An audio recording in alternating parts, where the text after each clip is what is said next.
You are bold, you are fearless, you are radiant. It's time to unlock the diamond from within. BFF, we rise above, stronger together, we shine with love. Faith unshaken, hearts on fire, fearless souls, we're reaching high. Hello, I'm Fiercely Beautiful, and welcome back to the BFF Empowerment Podcast. Today, we are featuring one of our incredible women on the rise, Miss Tara, and so we will be interviewing her today. So, welcome, Miss Tara. Hello, Anita. Thank you so much. Thanks for having me on your podcast. I am excited to be here with you. Awesome. I'm excited to have you and to get to know you. So, after reading about you, I saw that you endured a great loss as a young person at 8 years old. You lost nothing. You lost your dad that you had just met and realized that that was your father because the person before wasn't your father. And then he died of cancer. Mm-hmm. Yeah. Um, yeah, so can you expound a little bit on that and how that impacted you as a child and just how you were able to overcome the grief and everything? Yeah, absolutely. So my who I found out would be my stepdad came into my life when I was 3 years old. And on Mm-hmm. my eighth birthday, I was surprised with the information of finding out that I had a biological dad, and that the dad that I'd always known as dad and had known for what I didn't realize was only 5 years, he was actually my stepdad and not the man that created me. So that on that day is the day that I really stepped into a reality of feeling lost and uncertain Mm-hmm. of who I was, even at 8 years old. It's incredible how we can be so young and we can be impacted by a huge piece of information that makes us feel unsettled in our identity. And so at 8 years old, I started to look at myself. And for those of you can't see me, but I am dark hair and brown eyes. And my mom and my dad, who I found out was my stepdad, and my two sisters, they were blonde haired and blue eyed. And Mm-hmm. so after finding out that my dad Junior wasn't my dad, I also started to look at my hair color, my eye color, my personality and things that I thought were funny, things that I enjoy doing. And I started to realize how different I was from the rest of my family. Mm-hmm. And that really impacted me in a way of trying to fit in because I felt like I didn't belong just from that one slip up of information that was given to me on my eighth birthday. And then, Anita, as you said, I eventually met my dad. I didn't meet him until I was 12. And so I traveled to meet my biological dad and three additional sisters that Mm-hmm. that were a surprise to me as well. And in meeting him that very first day of seeing him standing in the yard when my Mm-hmm. grandma and I pulled up, I saw a mirror image of myself. Wow. And I realized that this was my dad, but I realized that I did look like others because I looked like these sisters. I Mm-hmm. could sit in the family picture and look like I belonged. Oh. Right? But yet, I didn't feel like I belonged because my personality was different. I was still Mm-hmm. different. And so all of that really catapulted me into this constant need of trying to fit in and fearing abandonment and fearing not being wanted because I saw myself Mm-hmm. as so different. Mm-hmm. Wow, that's deep. So, how did you, well, I have two questions. How did you, so you said, was it your grandma that took you to meet your dad? Yeah, yeah. Okay, gotcha. So she was able to get you connected with your dad. And so how long was it, how much time did you have to spend with him before he passed? 3 years. I Uh, got to be in his life for 3 years. He lived 5 hours away. And so over those 3 years, I spent a total of 3 weeks with him over those 3 years. So not a lot of time, but we spent a lot of time on the phone. We had a lot of phone conversations back in the day when we had corded phones. yeah, it's a long time ago. A long time ago. Oh my gosh. So we spent a lot of time on the phone, a lot of time talking, and we would send letters back and forth. So I Mm. did get a great bonding experience with my dad before he passed of cancer. Oh, that's great. So 3 years, so you would have been 15 when he Correct. passed? Correct. Wow. So during those 3 years, did you become, or did the abandonment like go away, or did you begin to feel more like connected with your dad and your sisters? Did you also develop a relationship with your sisters as well? I developed a great relationship with my sisters and actually became someone that was a protector of them after my dad's passing. I was very, very Wow. involved in their life and did the best that I could to help them in a rough situation that they were left in after he Mm-hmm. passed. So I had a great relationship and still do have a great relationship with my sisters That's in awesome. in that time that I had my dad in my life and was developing that relationship, it's, sad to say I didn't ever get past that fear of abandonment. Mm-hmm. I truly felt like I didn't belong.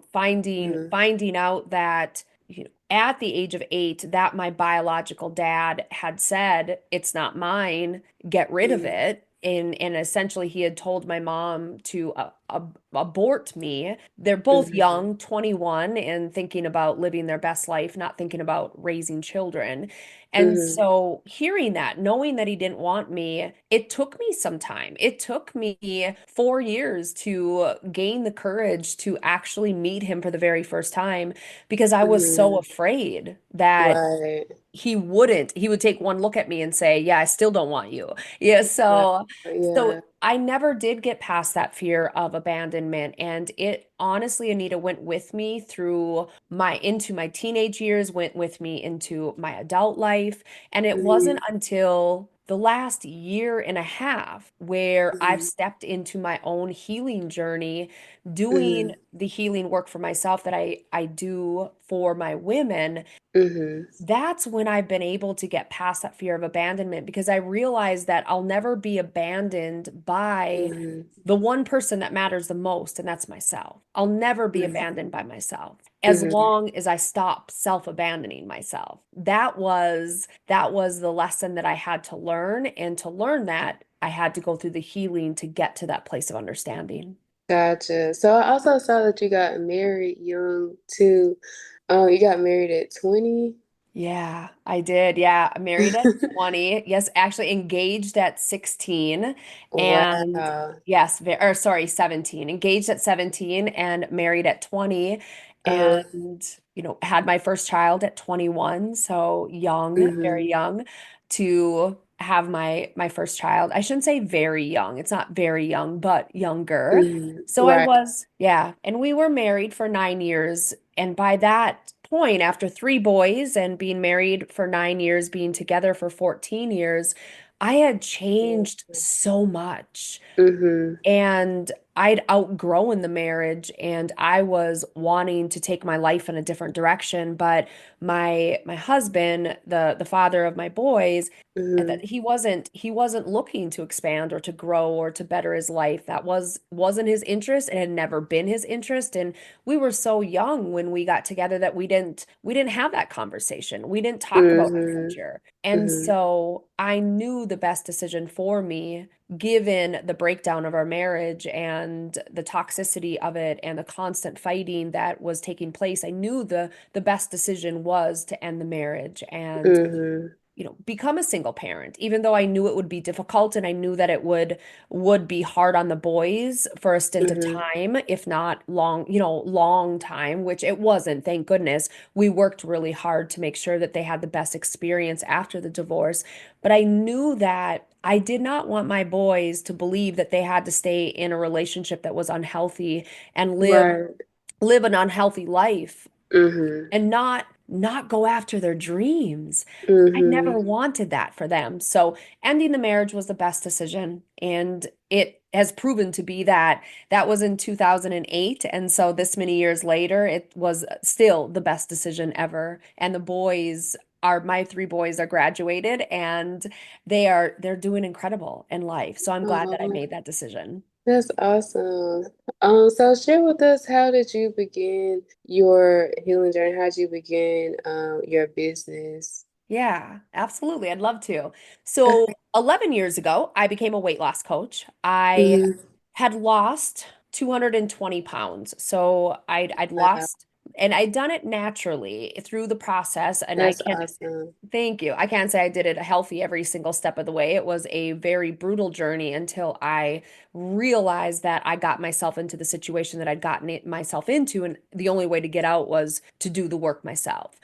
And Right. once I started that, I learned how to lose the weight the healthy way. And it was truly by learning to love the woman that was looking back at me in the mirror. I had to love her. Mm-hmm. And Yes. so 11 years ago, I became a weight loss coach, and Weight Loss Revolutionized was my business. And that's what been doing for over 11 years, I guess now. And Mm-hmm. then a year and a half ago, sorry, almost 2 years already. My gosh, time flies. It's in less than a Yes. month, it'll be 2 years. Wow.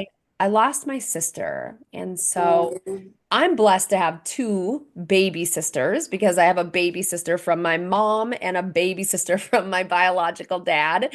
And Mm-hmm. so I lost my baby sister from my mom, and Mm. she died of cancer at the age of 39.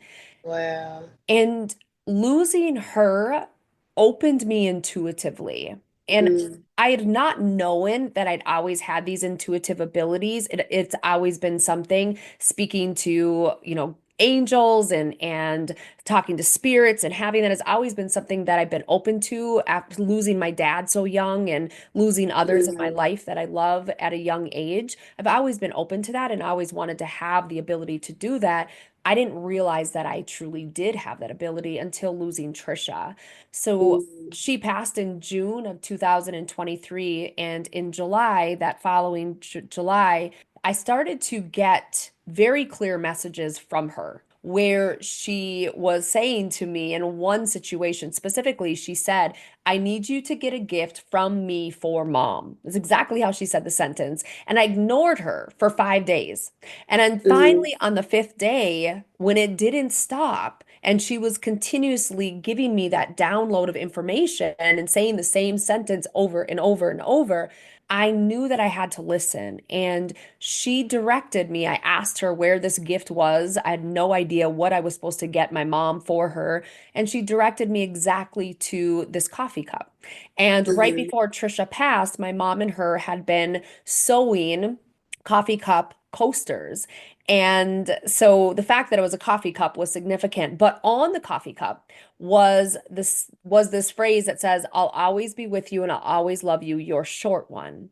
And the reason why that is significant is Trisha was 4'10" because she had a bone Oh. disease. And so she was always called Pee Wee. She was always considered short. And so when I was directed to that coffee cup, I knew without a doubt that it was Trisha indeed speaking to me and guiding me.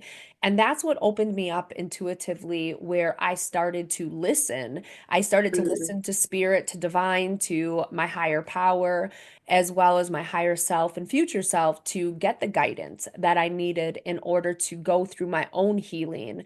And I started the process of healing myself and then stepped into Be the Change You Need, where I now am an intuitive healer and life reinvention expert for women. So losing my sister is what opened me up intuitively and led me into this new calling of being a Mm-hmm. healer, which I truly do believe, Anita, has always been my calling. I believe that that's Mm-hmm. why I was put on this earth, but I wasn't ready to do the work. I needed Mm-hmm. I need a lot of groundwork. I had to go through the trenches, as the saying is. Yeah. I had to go through the trenches and experience the experiences, learn the lessons in order to be ready to be the healer that I am today. Mm-hmm.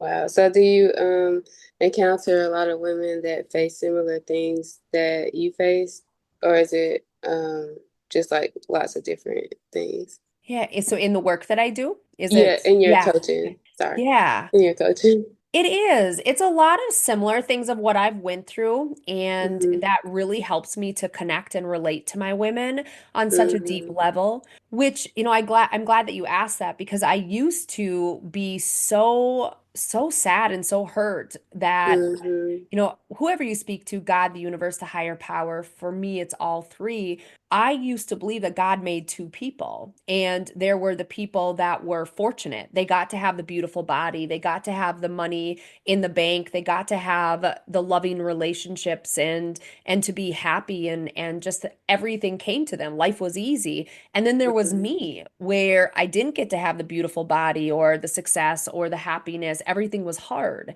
And that's what I always believed that. And through the healing work, I realized that I believe that to be true for me because that was what I was creating by how I was showing up in my life. But because I experienced those difficulties and the trials and tribulations that I experienced from being extremely overweight, morbidly obese, from going through a divorce and being a single mom and having surgery myself because I was diagnosed with the same cancer that my dad had and going through Mm-hmm. surgery to have all that removed and then losing a sister and being in very difficult financial situations. It gives Mm-hmm. me that ability to relate with women on such a deep level and on many levels. Mm-hmm. So we do a lot of work in releasing limiting beliefs. We do a lot of Mm-hmm. work in self-discovery and understanding what blocks are within and how those blocks are causing them not to achieve the dreams and the goals that they desire. And Right. self-sabotage is one of the big things that we look at is Mm-hmm. what programming are you operating from that's causing the self-sabotage to take place? Mm-hmm. That's true. Your self-sabotage is big because if you don't believe that you can, then you can't because it's about like your mindset and how you see yourself. And we have to see ourselves the way God created us. We're created in His image and His likeness. And so knowing that our identity is in Him, then knowing that like we can do all things through Christ who strengthens us. So Yeah, absolutely. Beautifully said. thank you. Um, so what are a few things that you would share, like maybe your top three, not takeaways, I'm sorry, your top three, things that you would share with our listeners today? My top three things that I would share. Yeah. My pieces of advice would it always goes back to being your authentic self. I feel Hmm. that especially we as women, we don't feel safe Yeah. to be ourselves because we fear rejection, we fear Hmm. judgment, we fear abandonment because we have these desires on our heart of what we want Hmm. and we Right. see how we would like our life to be and it never quite matches the story and the story in our mind of what we want doesn't ever quite match what the reality is and when we think about making that happen, a lot of fear comes forward. And so the one piece of advice that I would give there is when that happens, when you're looking to go out and do something for yourself or deciding to make some changes and you begin to have the fear rise of what happens, what will people think? Will I lose people in my life? Go in. We all have this Hmm. ability to do that, to be able to speak to our inner child, because that really is who's having the temper tantrum. As I like to just boldly say, it's a temper tantrum. It's our Hmm. inner child who is raising her or his fist of saying, "Don't do this because I'm scared." Go Yeah. in and just have a silent moment. Just close your eyes. And I like to put one hand on my heart, one hand on my belly to calm my central nervous system, taking a deep breath in and exhaling feeling it out, just nice and slow, and then say, just locate where the fear is in your body and then ask, like, what, or maybe you don't know if it's fear. Ask, what is this emotion that's within me? What emotion is this? And then allow whatever comes forward. It might be panic, it might be fear, it might be anger, it might be sadness. And once you know what that is, then ask it, what do you need me to know? And when you know that, it gives you the ability to understand why you're feeling what you're feeling. And then you can ask, what do you need me to do to help you feel safe? And when you ask that question, then it's going to give you so much insight on what you need to do in order to allow it to feel safe. But that also gives you a roadmap of how to walk through or work through what's rising up in your life, so that way you don't continue to self-abandon, you don't continue to jump ship and not follow through in achieving the goals and bringing your dreams into your reality. That'd be my very first piece of advice. My second piece of advice would absolutely be that, man, I have so many that how do I pick? Like, speak your truth. Know your truth. And so often we don't know what it is. And you need to just pause and ask yourself before you speak it, is this what I truly would say? Is this what my higher self or my future self, who I'm becoming, would she say what I'm thinking I should say? Would she feel what I'm thinking I should feel? Or would she show up in the way that I think I should show up? And if there's any no to that, then it's so important to know that that's out of alignment with your truth, and you're trying to fit in, and you're trying to avoid being abandoned. And it's absolutely important to then ask yourself, what would feel better? What would feel better? And that is going to be the guidance that you receive from your higher self, your future self. That's good. Well, thank you so much for sharing. I've really enjoyed interviewing you. And do you have any final words?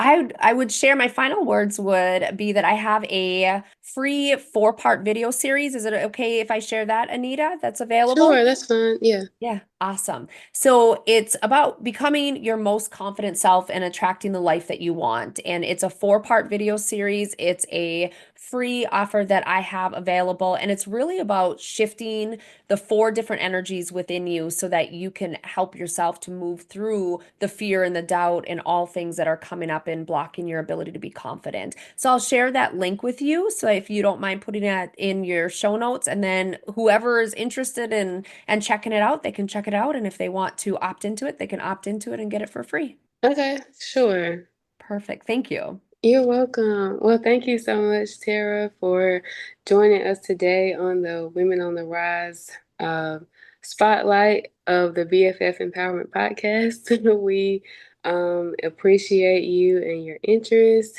and we will see you guys next time. Thank you so much for listening. Don't forget to follow and like. We also have a YouTube channel now, so the BFF Empowerment YouTube channel, as well as you can find us on Facebook, the BFF Empowerment Podcast on Facebook, and follow our Facebook page. So don't forget to check in with us weekly on social media, and we will see you guys next time. Thank you for listening. Have an amazing day.